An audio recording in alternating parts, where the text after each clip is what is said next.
반갑습니다. 네, 안녕하세요. 장사입니다. 오늘 주제는 말이죠. 항상 우리가 강조하는 게 있잖아요. 네. 우리가 하는 투자는 매우 안전하고 수익률은 무한대다. 요즘 전총조 씨 아세요? 알아요. 순간 보면 사기 같아 보일 수 있을 거란 말이지. 네. 어떤 투자 원칙으로 투자를 하길래 투자가 어떻게 안전하냐, 그리고 어떻게 수익률이 무한대냐, 이거에 대해서 좀 얘기를 해주시면 좋을 것 같아요. 야, 그치. 경매를 모르시는 분들은 또 그렇게 생각을 할 수 있으니까 수익이 무한대 나오려면 내 돈이 묶이지 않아야 됩니다. 내 돈이 묶이는 순간 무한대는 나올 수가 없어요. 투자를 했는데 어떻게 돈이 안 묶이냐? 경매는 가능하죠. 경매는 3억짜리 빌라를 3억에 받지 않잖아요. 3억짜리 빌라를 2억 5천에 받아. 근데 대출은 3억을 보고 해준단 말이에요. 3억짜리 물건이니까 그게 맞는 거고, 담보 물건의 가치를 보고 대출해주는 게 근저당을 거는 거니까. 그러니까 싸게 산다는 의미가 이렇게 많은 줄은 사실 저도 투자를 하면서 이제 깨닫게 됐거든요. 싸게 받는 게 뭐냐면 대출을 더 많이 받을 수 있다는 의미, 사는 순간 매도 차익이 있다는 거, 그리고 리스크가 거의 0에 수렴할 수 있다는 거. 내 돈이 안 묶였으니까. 그러면 또 얘기할 수 있죠. 대출 뭐 90% 받은 거, 대출 많이 받은 거, 그게 리스크일 수 있지 않냐라고 하는데 반드시 조사를 하라고 해요. 지금 팔았을 때 얼마 받을 수 있는지. 2억 6천에 낙찰받았다고 했는데 2억 6천에 매도되는 걸 2억 6천에 받지는 않겠죠. 2억 9천, 뭐 3억 이렇게 매도되는 걸 2억 9천에 받을 겁니다. 자, 그러면 대출이 90% 나와서 월세를 받았어요. 월세 보증금을 받습니다. 서울 같은 데는 2천, 뭐 3천 이렇게도 받아요. 그러고 나면 돈이 더 생기기도 하고요. 돈이 안 묶이는 거는 사실 정말 비일비재합니다. 돈이 안 묶였는데 월세가 들어와. 대출이자가 30만 원씩 나가는데 월세 계약한 게 뭐 60만 원이야. 그럼 30만 원씩 월세 흐름이 생긴 거예요. 돈이 안 묶이고. 수익률이 무한이죠. 전세 맞췄을 때는 어떻게 해요? 전세는 대출을 상환해야 되죠. 2억 9천짜리를 2억 6천에 받았어. 2억 6천은 어쩌면 전세가보다 쌀 수도 있는 거죠. 그럼 또 돈이 안 묶여. 집을 안 팔아도 돈이 안 묶이기 때문에 수익률이 무한되고, 그리고 리스크가 제로인 거는 불안해. 이게 떨어질 것 같아. 그럼 매도를 하세요. 그럼 양도 차익이 또 3천만 원이 있는 거죠. 아, 세상에 이런 투자가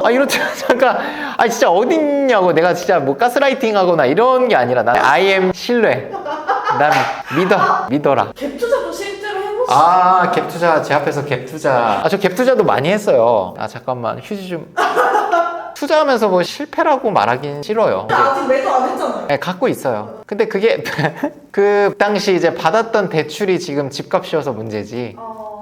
그 당시 70% 대출 받은 게 지금 집값이라고. 가격이 30%가 빠졌다고. 상승기 때 샀던 거고, 제가 들고 가면서 뭐 적절히 이제 매도를 하겠지만, 저는 경매 투자하면서 실패한 적은 단 한 번도 없어요. 1,000원이라도 마이너스 난 적이 한 번도 없답니다. 이게 물론 지금 갖고 있는 것도 있는데 샀을 때보다 훨씬 가격 다 높으니까. 근데 갭 투자는요, 와, 이거는 진짜 내가 할 때는 너무 편하거든요. 공인중개사들도 너무 친절해. 경매랑은 아예 온도차가 그냥 아예 달라. 조건도 맞춰주고 뭐 대출도 알아봐주고. 근데 편하면 편할수록 위험하더라. 갭 투자를 다 위험하다고 하는 게 아니라 너무 홀려서 투자를 했으니까. 그러니까 걔네들이 일단은 수억씩 빠져있는 상태고, 제가 샀을 때보다. 그나마 괜찮은 건 사실 네. 굉장히는 투자도 하고 있고 사업도 하고 있기 때문에 오를 때까지 절대 안 팔아. 이게 되는데 일반적인 월급쟁이들은 진짜 안 돼요. 제가 소름 끼치는 거 얘기해 줄게요. 그 집을 지금 월세를 받고 있거든요. 대출 금액은 지금 집값이고요. 월세를 받고 있는데 160 받고 있어요. 근데 대출이자가 300만 원이 나와요. 140만 원씩 내가 대출이자를 더 내야 돼. 내 돈을 얹어서 월세를 받고 있어도. 직장인들은 이거 안 될 거예요. 이거 사고 내가 투자를 안 하고 있고 그냥 평범한 직장인이 갭 투자 하나 해놓고 하는 거였으면 너 셀집이 나와야 돼.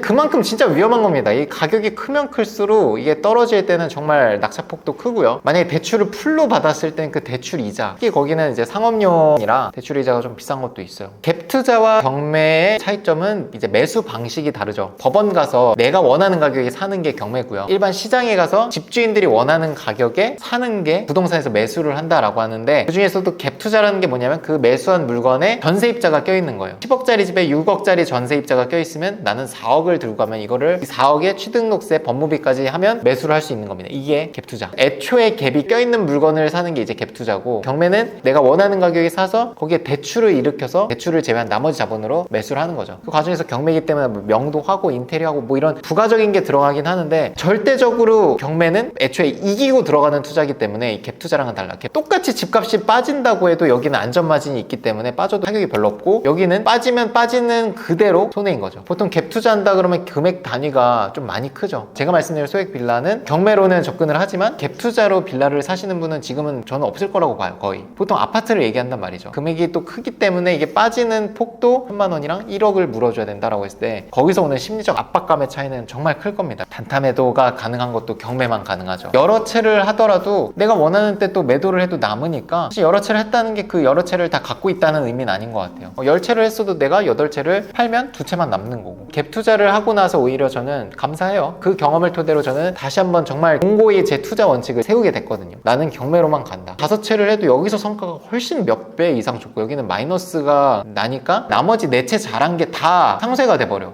진짜 내 감당 가능한 범위를 벗어나기가 너무 쉬워. 대출은 DSR 때문에 안 나오지만 갭 투자는 내가 모아놓은 돈이 있으면 갭이 뭐 작다면 전세보증금을 이용해서 바로 살 수 있거든요. 그게 진짜 위험한 거예요. 이게 빠졌을 때 1억이 빠지면 내가 300만 원으로 어떻게 메꿀 것이냐. 금액이 크면 클수록 리스크는 커집니다. 벌돈도 커지지만 상승장일 때 그게 사실 안 보여. 올라가는 것만 보이지 이게 떨어졌을 땐 어떻게 될까 이게 안 보여. 저도 사실 그랬고. 마지막으로 경매 투자 원칙이 있으신가요? 몇 가지 있는데 경매 물건을 보다 보면 정말 다양한 물건들이 정말 다양한 조건으로 나오거든요. 여러 가지 권리들이 걸려있고 뭐 빨간 글씨들도 많고. 근데 저는 정말 이거를 단순화하고 싶었어요. 뭐가 제일 중요한가를 생각해 봤을 때는 내가 돈을 안 벌어도 돼. 근데 적어도 잃지만 말자라는 원칙. 벌지 않아도 내가 그걸 투자함으로써 얻는 경매 지식 그리고 내 투자 노하우 이런 게 생기거든요. 그건 금전적으로 환산할 수 없는 큰 가치가 있다고 생각을 해요. 자, 그렇다면은 금전적으로 잃지만 않아도 저는 얻는 게 있는 거거든요. 금전적 이득을 크게 가져가는 것보다 손해 없는 게 중요해. 어떻게 보면 또 보수적인 거죠. 그래서 저희 리치스쿨이 낙찰받고 손해 나는 경우가 없는 게 제 보수적인 걸 전달받았기 때문이라고도 생각을 해요. 경매로 금전적 손해가 어디서 오는가를 살펴봐야 될 것 같아요. 크게 2가지인 것 같아요. 첫 번째, 권리 분석. 내가 인수되는 금액이 있는데 없다고 판단했을 경우 인수되는 금액이 3천만 원인 줄 알았는데 알고 보니까 5천만 원일 경우 이게 이제 금전적인 손해인 거죠. 두 번째는 시세조사 미스. 추상적으로 조사를 해서 3억에 팔릴 줄 알았는데 막상 낙찰받고 가보니까 2억 6천에도 팔기 어렵더라. 그러면 이제 큰 돈을 날릴 수도 있는 거죠. 실제로 이 2개 때문에 잔금 미납 사례가 제일 많아요. 이 플러스 대출은 그냥 우리는 리치스쿨에 실장님 계시니까 거기에 물어보면 되지만 그 대출을 제외하고는 사실 이 2개 때문에 잔금 미납 사례가 많이 나와요. 권리 분석, 시세 조사만 제대로 하면 돈 잃을 일은 없겠다라는 겁니다. 그리고 권리 분석은 내가 특수 물건에 들어가지 않는 한 30초면 분석이 끝나요. 그러면 뭐만 남아요 지금? 저는 시세 조사만 제대로 합니다. 여기 시세 조사는 가격도 있지만 얼마나 잘 팔리는지까지 포함된 거예요. 물건 찾는 거 플러스 시세 조사 이 2개에 가장 가중치를 많이 둬요. 제가 집중할 수 있는 이유는 권리 분석상 안전한 물건 위주로 보기 때문입니다. 특수 물건을 통해서 큰 돈을 벌 기회가 있겠죠. 근데 이건 반대도 있는 거예요. 갭 투자랑 똑같습니다. 갭 투자로 이제 레버리지를 극단적으로 하면 큰 돈 벌 기회도 있죠. 근데 떨어졌을 때는 인생이 망가질 수도 있는 정도로 떨어진단 말이죠. 특수 물건도 그래요. 문제 해결을 잘해서 큰 돈을 벌 기회가 있는데 만약에 이쪽에서 예상치 못한 뭐 근거 자료를 낸다던가 소송전으로 간다던가 인생 정말 힘들어지거든요. 저는 그걸 다 배제한 거예요. 그 리스크를 없애고 나는 작은 돈이어도 된다. 대신 난 이거를 1년에 10채 이렇게 반복하면은 저는 꾸준히 올라갈 거라고 계산을 했어요. 잃지 않는 거에 집중을 한 겁니다. 경매를 정말 단순화시켰고 저한테 중요한 건 빌라냐 아파트냐가 중요한 게 아니라 얼마에 팔리느냐. 권리 분석은 최대한 안전한 거 위주로 그렇게 합니다.